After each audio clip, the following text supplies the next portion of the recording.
Attiré très tôt par la peinture religieuse, Henri de Maistre aimait également peindre pour le plaisir. Témoin cet autoportrait qui illustre la jaquette d'un remarquable ouvrage consacré à un peintre du XXe siècle encore trop méconnu.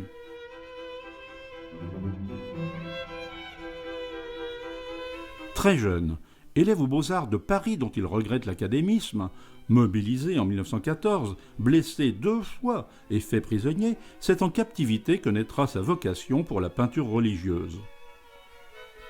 L'un de ses écrits explique son choix. La beauté des grands sujets offerts aux artistes par l'Évangile et le besoin d'extérioriser ma foi ont décidé de mon orientation vers la peinture religieuse. C'est ainsi que débute une brillante carrière. Il entre en 1921 aux ateliers d'art sacré créés par Maurice Denis et Georges Desvallières. Mais dès 1926, Maurice Denis lui confie la direction de ces mêmes ateliers. Leur collaboration sera alors constante et empreinte d'une grande confiance. Il participe aux grandes expositions internationales de l'entre-deux-guerres. 1925 avec sa fresque sur le Bon Pasteur qui lui permettra d'obtenir le diplôme d'honneur de l'exposition. 1931 avec sa décoration sur l'évangélisation du continent nord-américain et 1937 sur le thème du sacrifice qui lui vaudra la médaille d'or. Il est naturellement présent dans de nombreuses expositions d'art religieux ainsi qu'au salon d'automne et des Tuileries. En 20 années, Henri de Maistre va donner ainsi toute la mesure de son talent. Déjà, tout jeune, en 1923, il avait montré sa grande sensibilité et la qualité de son expression picturale. Édifiée vers 1176, la cathédrale de Soissons a une longue et tumultueuse histoire. La guerre 14-18 ne l'a pas épargnée. C'est donc après sa reconstruction en 1923 qu'Henri de Maistre fut appelé à décorer un retable d'autel dédié à Saint Sébastien.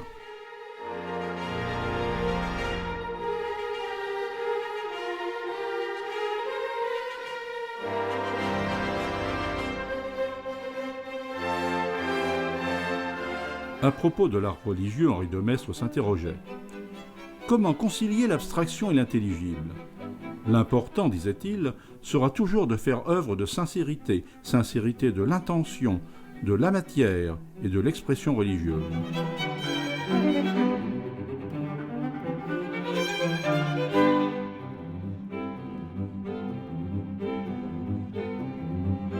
« 1927, Henri de Maistre assiste Maurice Denis à la réalisation de peintures murales pour la décoration de l'église Saint-Louis de Vincennes.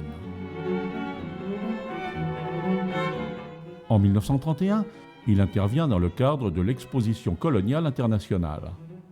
Le pavillon des missions catholiques, conçu par l'architecte Paul Tournon, représente un chef-d'œuvre de par son architecture, ses vitraux, ses statues et bien sûr ses peintures murales. Reconstruit en béton armé en 1933, ce pavillon est devenu l'église Notre-Dame des Missions, aujourd'hui classée monument historique à Épinay-sur-Seine. Elle représente une surprenante diversité de styles, avec une façade mi-anamite, mi-art déco. Le décor est une œuvre collégiale, dans laquelle les maîtres et compagnons des ateliers d'art sacré sont particulièrement représentés.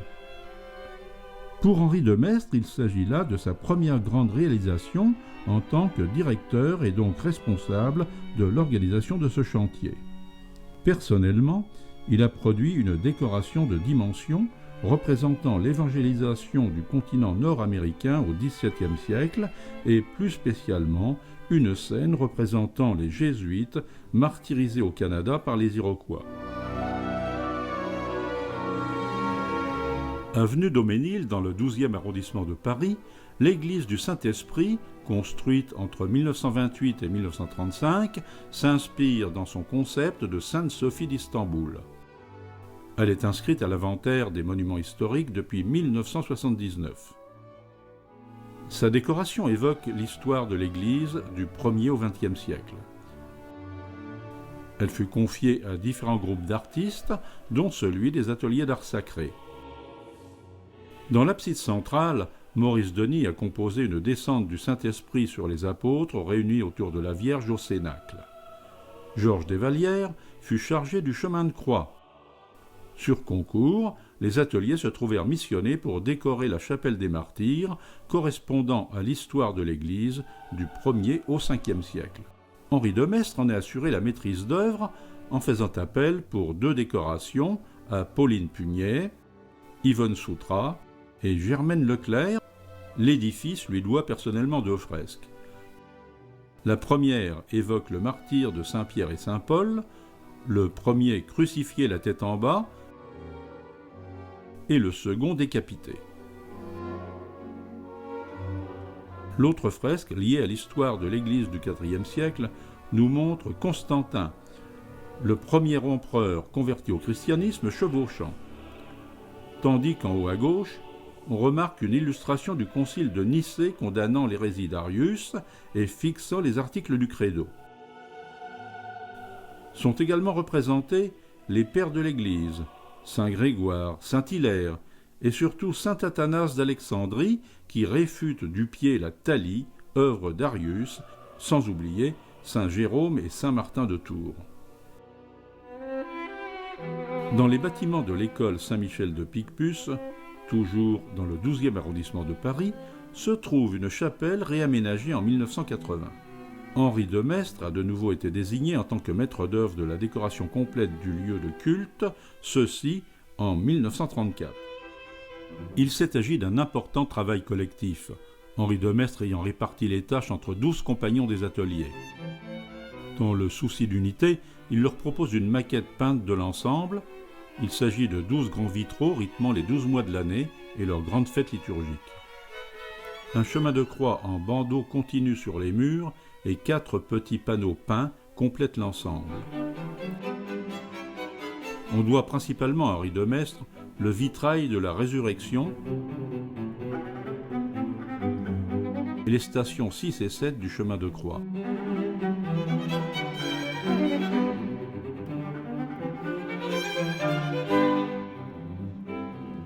Cette chapelle a été inscrite en 1994 sur l'inventaire supplémentaire des monuments historiques. Dans ses écrits, Henri de Maistre aimait s'expliquer sur les concepts liés à son art. Ainsi pouvait-on retenir beaucoup de citations, dont celle-ci « Je veux que mon œuvre soit un moyen d'apostolat, une prédication. Plus qu'un autre, mon travail est une prière. C'est pourquoi je n'aborde une décoration religieuse qu'avec respect, après avoir longtemps médité le sujet, respect pour le lieu saint, respect pour les âmes qu'elle pourra toucher. » Toujours à Paris, dans le 16e arrondissement cette fois, Henri de Maistre a reçu commande en 1935 d'une fresque de grande dimension destinée à décorer l'abside de la chapelle du collège Saint-Louis de Gonzague, dirigée par les jésuites. Cette chapelle, intégrée au sein de l'établissement, a été réalisée en béton armé sur les plans de l'architecte Henri Violet. Son travail, réalisé à même le béton, représente les principaux épisodes de la vie de Saint-Louis de Gonzague au XVIe siècle, ceci grâce à une juxtaposition de scènes indépendantes, mais parfaitement enchaînées les unes aux autres. On peut citer de nouveau Henri de Maistre, qui a écrit cette phrase, bien en rapport avec l'œuvre présentée ici. « Je veux que mon art soit un message. Ce qui me préoccupe avant tout, c'est la compréhension et la lisibilité de celui-ci, et mon souci de ne pas choquer. » Au cœur de la Lozère, à Mende, ancienne capitale du Gévaudan, dont les toits de lauze semblent se blottir autour de sa monumentale cathédrale gothique, on découvre la chapelle de la Providence, aménagée par M. Pigère, architecte. C'est en 1936 que les ateliers d'art sacré ont été chargés de l'ensemble de sa décoration. Ces travaux concernaient le chœur, les voûtes et les autels latéraux.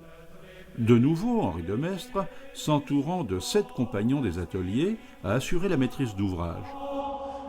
On lui doit en particulier, à gauche du chœur, une fresque représentant le Christ, les religieuses et les enfants de la congrégation diocésaine qui, à l'époque, avait vocation d'orphelinat. Devant ces œuvres, la réflexion rejoint la contemplation. À moins de 200 km de Mende, dans le Cantal, Anglars de Salers s'enorgueillit de compter sur son territoire l'église Sainte-Tirce, l'un des plus beaux monuments romans auvergnats de la région, daté des XIe et XIIe siècles. Ce très beau monument, classé en 1974, abrite une œuvre de caractère exceptionnel due au crayon et au pinceau d'Henri de Maistre, œuvre qu'il réalisa en 1938. Il s'agit d'un chemin de croix encastré dans les murs et comportant les 14 stations conduisant de la condamnation à mort de Jésus à la mise au sépulcre. C'est à la faveur d'une importante campagne de restauration de l'église menée par l'agence d'architecture du centre que le curé d'alors fit appel à son ami Henri de Maistre, rencontré en 1916 lors de leur captivité commune. Connaissant ses talents de peintre et l'ardeur de sa foi, il lui demanda de concevoir ce chemin de croix qui allait représenter pour lui l'aboutissement d'une série de recherches.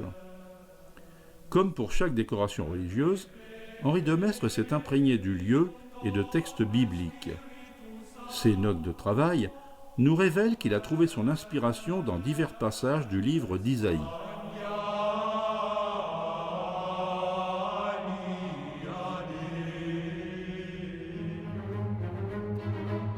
Par une voie gallo-romaine sur la falaise de Fécamp, on accède au sommet du cap Faguet sur le littoral du Pays de Caux. C'est là que se dresse, robuste et défiant vents et marées, la très belle chapelle Notre-Dame du Salut, dominant la ville et le port de Fécamp. C'est ici qu'en 1947, alors qu'il allait décider la fermeture des ateliers d'art sacré, qu'Henri de Maistre a réalisé sa dernière grande décoration religieuse. Ces deux fresques complètent un beau retable de pierre style Louis XIII. L'une évoque la pêche miraculeuse et l'autre la tempête apaisée. Des thèmes qui s'intègrent parfaitement à ce lieu de culte dédié au bateau, à la mer et à ses drames. Henri de Maistre estimait que la liberté de créer était propre à l'art sacré afin que l'artiste transmette son émotion et sa créativité tout en respectant l'ordre et la rigueur du thème traité. Avant de peindre, il réalisait un important travail préparatoire, fait d'esquisses crayonnées, d'ébauches, d'études de composition et de coloration. Aujourd'hui, c'est au musée de Bernay, dans l'Eure, que l'essentiel de ce qui constitue les archives du peintre se trouve réuni à la suite d'une donation par la famille. Travaux préparatoires, cartons de fresques, stations de chemin de croix, esquisses, mines de plomb, fusains, couleurs y représentent l'essentiel de son œuvre religieuse, l'ensemble étant complété de tableaux et dessins. En marge de ces grandes décorations, Henri de Maistre a réalisé une œuvre religieuse personnelle. En 1938, par exemple, il a peint, entre autres, 6 petits tableaux et 2 grands sur le thème de l'Ave Maria, témoignant là encore de sa très forte sensibilité et surtout de son sens profond du sacré. N'a-t-il pas écrit « Plus qu'un autre, mon travail est une prière ».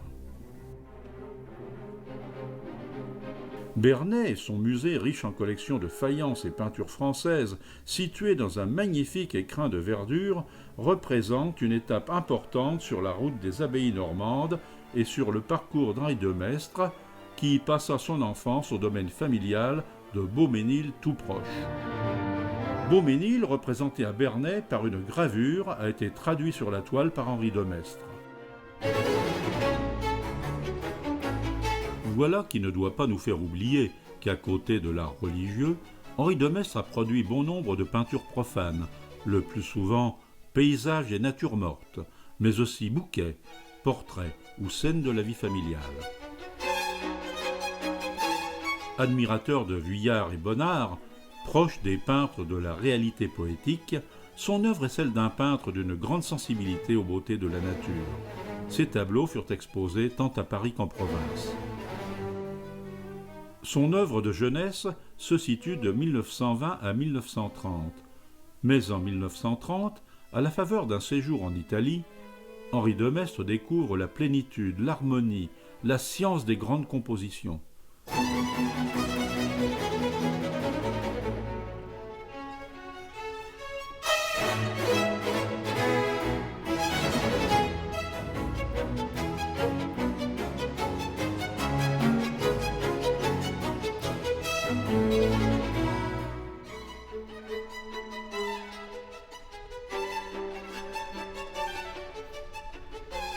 Sa palette et sa façon de peindre se modifient à la suite de séjours en Provence.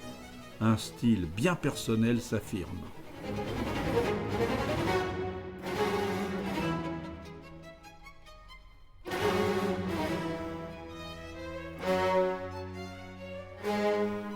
Il est alors en pleine possession de ses moyens de décorateur et réclame « que l'on me donne des murs ».